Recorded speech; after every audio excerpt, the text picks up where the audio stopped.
Semenpodji, Agégué, mais aussi Dango. Deux ministres du gouvernement dépêchés pour sensibiliser élus locaux et populations, en l'occurrence des éleveurs de porcs des communes de la vallée de l'Ouémé, sur les comportements à adopter pour circonscrire l'épidémie de peste porcine africaine.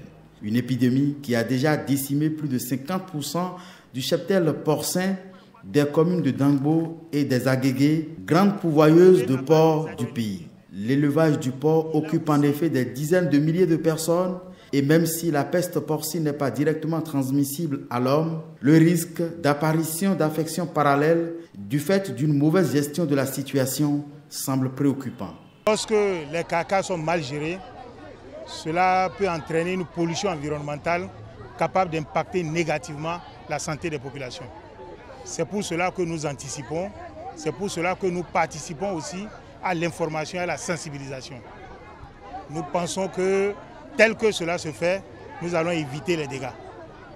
Outre les séances d'IEC, les autorités proposent l'abattage sanitaire systématique des porcins et la gestion adéquate des carcasses. Un fonds de dédommagement des propriétaires de plus de 175 millions pour accompagner l'abattage est prévu. Probablement que ça ne suffira pas, mais au fur et à mesure que nous allons démarrer, on fera les réajustements qu'il faut. Dans tous les cas, il y a les mesures prophylactiques qu'il faut tout de suite déployer. Il y a également la communication qu'il faut alimenter pour que les gens comprennent le mal et comment est-ce que le mal se propage et quelle réaction il faut avoir vis-à-vis de cela. Les autorités annoncent d'autres mesures conservatoires allant de l'interdiction de la divagation des animaux domestiques dans les localités concernées à la restriction des déplacements et des ventes des porcs et produits de charcuterie sur les marchés des communes de Dango et des Agégué.